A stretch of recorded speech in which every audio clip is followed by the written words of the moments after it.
हिमाचल प्रदेश विश्वविद्यालय की कार्यकारिणी परिषद की ओर से राज्य में छात्र संघ चुनाव पर 1 साल की रोक के फैसले के बाद से ही तमाम छात्र संगठनों ने विश्वविद्यालय प्रशासन और राज्य सरकार के खिलाफ एकजुटता दिखाते हुए मोर्चा खोल दिया है। प्रदेश के तीनों छात्र संगठन संघ चुनावों को अपना संवैधानिक अधिकार बता रहे हैं। हिमाचल प्रदेश में जैसे ही विश्वविद्यालय कार्यकारिणी परिषद ने छात्र संघ चुनाव पर 1 साल की रोक का ऐलान किया, वैसे ही छात्र राजनीति में गर्माहट पैदा हो गई है। मंगलवार देर शाम तक चली विश्वविद्यालय एक्सेसिव कमेटी की बैठक में छात्र संघ चुनाव पर रोक के फैसले पर मुहर लगा दी गई। तर्क दिया गया कि विश्वविद्यालय में पिछले कुछ समय से छात्र संगठनों के बीच हिंसक गतिविधियों में इजाफा हो रहा है, जिसके चलते विश्वविद्यालय में शांति और शैक्षणिक माहौल दोनों कायम रखने के लिए ये फैसला लिया गया है। उधर बुधवार को विश्वविद्यालय में जो नजारा था, उसने विश्वविद्यालय प्रशासन और सरकार दोनों को सकते में डाल दिया है। छात्रों ने इस पूरे मामले को लेकर भारी विरोध किया है। प्रशासन और दूसरा प्रदेश सरकार के द्वारा जो छात्र विरोधी निर्णय लिया गया कि जो है वो एससी इलेक्शन जो है बंद किए जाएंगे, जो ये रोक लगाने वाला और ये प्रदेश सरकार के द्वारा जो छात्र विरोधी निर्णय लिया गया है, इसमें ऐसा है कि जब रूसा एक जो सिस्टम प्रदेश सरकार ने हिमाचल प्रदेश के अंदर लगाया, तो उससे जुड़ने लगे और प्रदेश सरकार के खिलाफ जो है प्रदर्शन करने लगे, तो उन्हें लगा कि अब जो है वो हमें इनकी मूवमेंट को ही खत्म करने के लिए, इनके एक्टिविज्म को खत्म करने के लिए जो है चुनाव बंद करवाया जाए। हम चाहते हैं कि प्रदेश विश्वविद्यालय जल्द से जल्द ऐसे चुनाव बहाल करा दे। विश्वविद्यालय प्रशासन ऐसे चुनाव बंद करा के अपनी नाकामी को छुपा रहा है। देश विश्वविद्यालय से मांग करते हैं कि अगर 2 दिन के अंदर साथ में ऐसे चुनाव बहाल नहीं किए गए तो पूरे प्रदेश भर में एनएसवाई उग्र आंदोलन करेगी। छात्रों के इस विरोध को नजरअंदाज करते हुए पहले ही विश्वविद्यालय प्रशासन अपने फैसले पर अडिग नजर आ रहा है। विश्वविद्यालय के कुलपति एडी वाजपेयी के बाद अब राज्य के मुख्यमंत्री वीरभद्र सिंह ने भी इसी के इस फैसले को सही ठहराते हुए सरकार द्वारा छात्र संघ चुनाव पर रोक के फैसले को किसी भी तरह के हस्तक्षेप से इनकार किया है। वीरभद्र सिंह का भी कहना है कि विश्वविद्यालय में छात्र संगठन छात्र हितों के मुद्दों को छोड़ सिर्फ राजनीति कर रहे हैं। कॉलेजों के अंदर, यूनिवर्सिटी के अंदर जो स्टूडेंट इलेक्शन को लेकर एक टर्मोइल हो रहा है और उसमें स्टूडेंट वेलफेयर की बातें कम हैं और पॉलिटिक्स ज़्यादा है। स्टूडेंट्स एसोसिएशन का बननी है। हमारे अनेकों कॉलेज हैं, वो शांतिपूर्ण ढंग से होने चाहिए और नियमों के दायरे के अंदर होनी चाहिए। ऐसा पहली बार हुआ है जब तीनों प्रमुख छात्र संगठन एबीवीपी, एसएफआई और एनएसयूआई के छात्र संगठनों ने छात्र संघ चुनाव पर रोक के फैसले पर अपना साझा विरोध दर्ज किया है। सभी छात्रों ने एक आवाज में विश्वविद्यालय प्रशासन और सरकार दोनों को चेता दिया है कि अगर जल्द से जल्द राज्य में छात्र संघ चुनाव नहीं करवाए गए तो दोनों को इसका अंजाम भुगतने के लिए तैयार रहना होगा। शिमला से कैमरामैन राजेश और मोहित प्रेम शर्मा के साथ Vivek Sharma, day and night news. वहीं यूनिवर्सिटी प्रबंधन द्वारा छात्र संघ चुनावों में रोक लगाने के बाद प्रदेश भर में विरोध के स्वर तेज हो गए हैं। सभी छात्र संगठनों द्वारा विश्वविद्यालय प्रबंधन के इस फैसले का विरोध किया जा रहा है। चंबा में भी सभी छात्र संगठनों द्वारा इसके विरोध में चंबा कॉलेज में धरना प्रदर्शन किया गया और विश्वविद्यालय के खिलाफ नारेबाजी की गई। उधर हमीरपुर के डीआरडीए भवन में प्रदेश के पूर्व मुख्यमंत्री प्रेम कुमार धूमल ने जनधन योजना का शुभारंभ किया। हमीरपुर के अग्रणी बैंक पंजाब नेशनल बैंक के सौजन्य से इस कार्यक्रम का आयोजन किया गया, जिसमें हमीरपुर जिले के सभी बैंकों के प्रतिनिधियों ने हिस्सा लिया। इस मौके पर प्रदेश के पूर्व शिक्षा मंत्री आईडी धीमान, जिला परिषद अध्यक्ष सरला शर्मा मौजूद रहे। गौरतलब है कि पूरे देश में आज जनधन योजना लागू की गई है, जिसको लेकर अलग अलग स्थानों पर कार्यक्रम आयोजित किए गए ताकि यह स्कीम जल्द से जल्द प्रभावित रूप से लोगों तक पहुंच सके।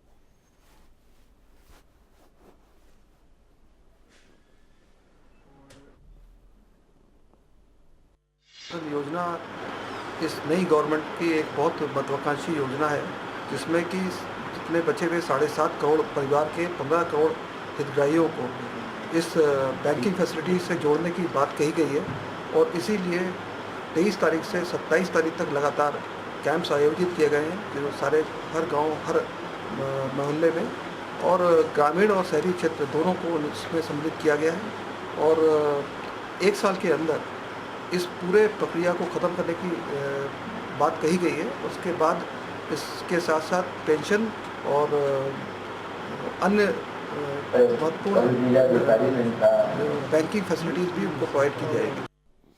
औद्योगिक क्षेत्र नालागढ़ के खेड़ा गांव में एक युवक ने पंखे से लटक कर अपनी जान दे दी। घटना बीती रात की है। मृतक की पहचान अमित कुमार मंडी के रूप में हुई है।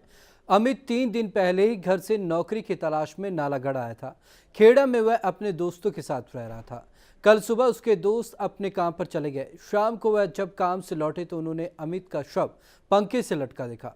उन्होंने तुरंत नालागढ़ थाने को सूचित किया। पुलिस ने मौके पर पहुंचकर शव को अपने कब्जे में लेकर पोस्टमार्टम के लिए नालागढ़ अस्पताल भेज दिया है और मामले की जांच में जुट गई है।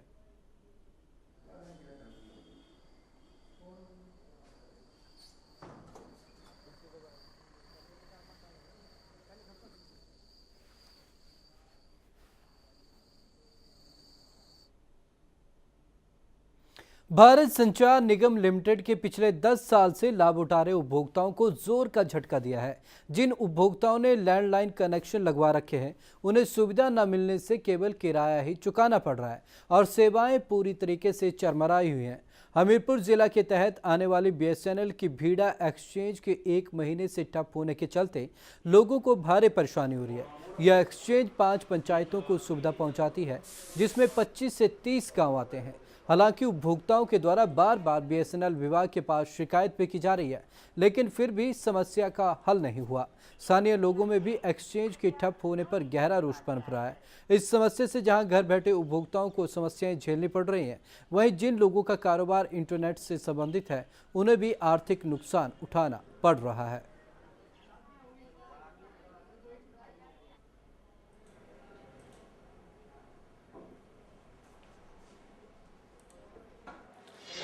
प्रशासन मैं समझता हूँ वो अधिकारियों की बात करते हैं, वो बोलते हैं SDO साहब से बात करो, SDO बोलते हैं जी DGM से बात करो और DGM बोलते हैं जी GM साहब से बात करो।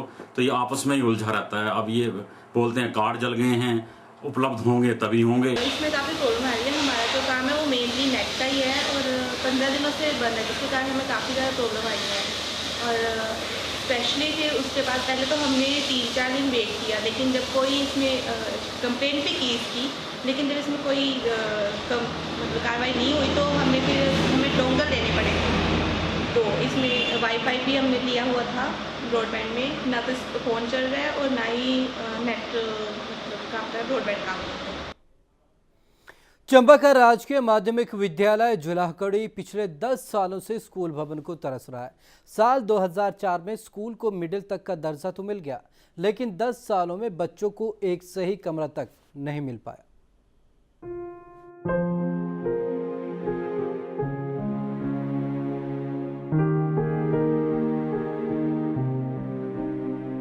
केंद्र और राज्य सरकारों द्वारा जहां एक और शिक्षा को हर बच्चे तक पहुंचाने के लिए बड़े बड़े वायदे किए जाते हैं, लेकिन आज़ादी के 68 साल बीत जाने के बाद भी प्रदेश में कुछ स्कूल ऐसे देखने को मिल जाते हैं जहां ये वादे सिर्फ कोरी घोषणाएं बनकर रह गए हैं। ऐसा ही मामला चंबा के राजकीय माध्यमिक विद्यालय जुलाहकड़ी में देखने को मिला, जहां स्कूल को साल 2004 में अपग्रेड कर मिडिल तो कर दिया गया लेकिन 10 सालों में स्कूल को भवन तक नहीं मिल पाया।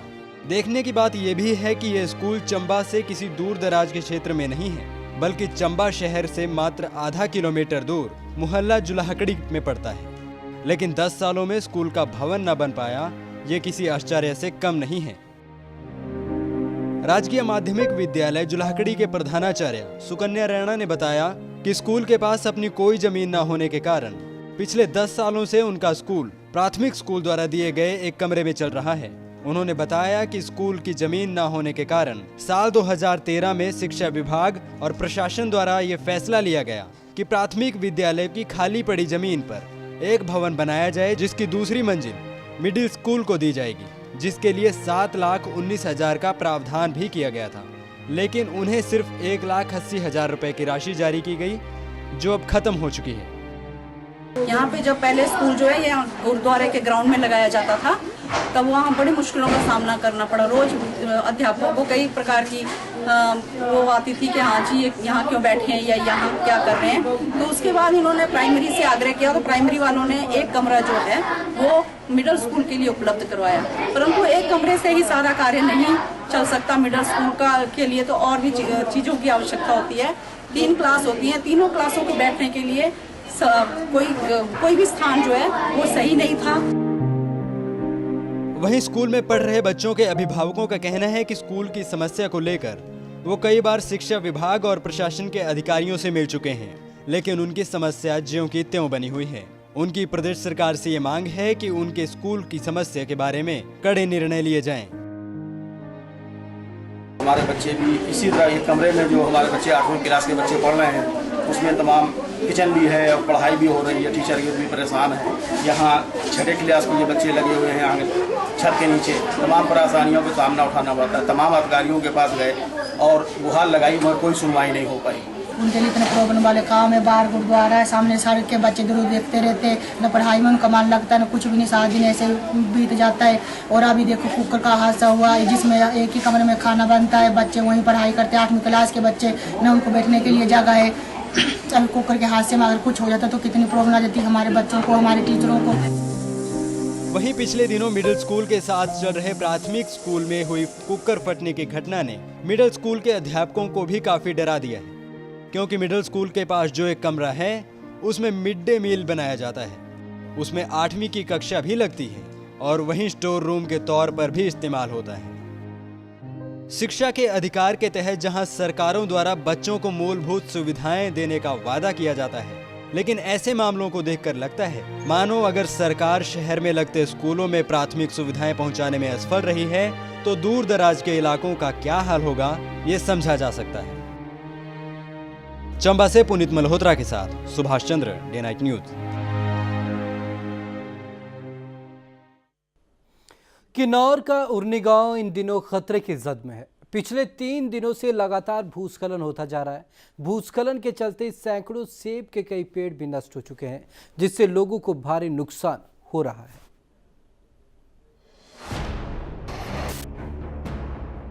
ये तस्वीरें हैं किन्नौर के टापरी के नजदीक उर्नी ढाक की, जहां भारी चट्टानें गिरने से आसपास के गांवों में दहशत का माहौल है। लगातार हो रहे भूस्खलन से उर्नी की पहाड़ी पर दरारें चौड़ी होती जा रही हैं। उर्नी ढाक में हो रहे भूस्खलन से ग्रामीणों के सेब के बागीचों को भी खतरा पैदा हो गया है।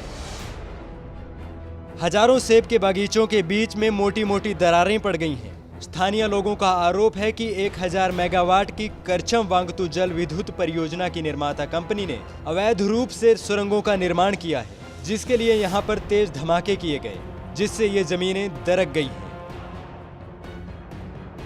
हमारे साथ साथ लगभग अभी तक जो 40 लोगों के जो खेत है अभी तक पूरे डैमेज हो चुके हैं। यहाँ पे मेन कारण इसका जो जेपी कंपनी के कारण ही हो रहा है। हमारे सहयोगी ने आपको बताया था, उसी तरह से हैवी ब्लास्ट हो चुका है इसमें, और कई तरह के इन्होंने जो है हमारे को झूठ मूठ ठगी इस तरह के काम किए हैं। लोगों का ये आरोप है कि लगातार जारी भूस्खलन के कारण यहाँ राष्ट्रीय उच्च मार्ग बीते 2 महीनों से बंद पड़ा है। भूस्खलन अभी भी जारी है, ऐसे में यातायात लिंक मार्ग से चल रहा है, जिससे लोगों को भारी दिक्कतों का सामना करना पड़ रहा है। लगातार धूल उठने से सेब के पौधों में कई बीमारियां हो रही हैं, जिसने बागवानों के माथे पर चिंता की लकीरें खींच दी हैं। यहाँ भूस्खलन हो रहा है, वहाँ मेरा घर है, बगीचा भी है। तो इसके क्षेत्र में जो भूस्खलन हो रहा है, इसका मुख्य कारण है जेपी कंपनी। इस परियोजना के काम में के दौरान हैवी ब्लास्टिंग करके नीचे बेस को कमज़ोर कर दिया, और जिस कारण सारा ऊपर का जो बगीचे हैं लोगों के, वो भूस्खलन की चपेट में आ गए हैं। लगभग 40 से ऊपर की जिम्मेदार उनके बगीचे जो है क्षतिग्रस्त हुए हैं। लगातार हो रहे भूस्खलन से किन्नौर का उर्नी गांव पूरी तरह से खतरे की जद में है। भूस्खलन के कारण हिंदुस्तान तिब्बत रोड बंद हो गया है। तो जमीन दरकने से सैकड़ों सेब के पौधे नष्ट हो चुके हैं, जिससे इलाके के लोगों को आर्थिक नुकसान उठाना पड़ रहा है। किन्नौर से विशेषर नेगी के साथ Subhash Chandra, day night news. Rampur में अखिल भारतीय नेपाली एकता समाज के बैनर तले महिला तीज का त्यौहार मनाया गया। इस अवसर पर बतौर मुख्य अतिथि मूल प्रवाह के राष्ट्रीय नेताओं के अलावा विशेष अतिथि कैलाश फेडरेशन के अध्यक्ष ब्रिजलाल भी थे। समारोह में नेपाली मूल की महिलाओं ने दर्शकों का नृत्य प्रस्तुत कर खूब मनोरंजन किया। समारोह के दौरान मूल प्रवाह के नेताओं ने तीज के त्यौहार के बारे में जानकारी दी। उन्होंने शिव को पाने के लिए पार्वती के प्रयासों का भी जिक्र किया।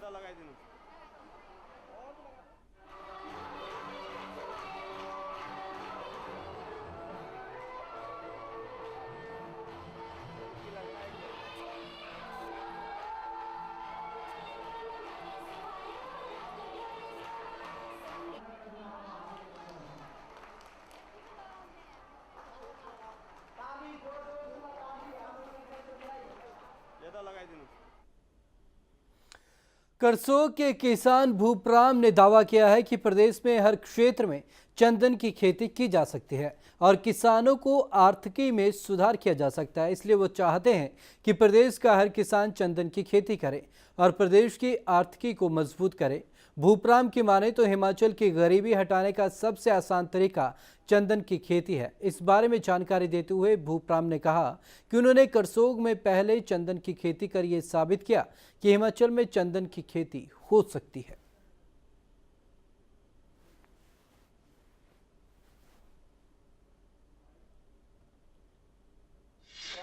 सोलन से इस मुहिम की शुरुआत कर रहा हूँ। यहाँ किसान भाइयों को जागरूक करना चाह रहा हूँ कि वो चंदन को अपनी खेती में अपनाए।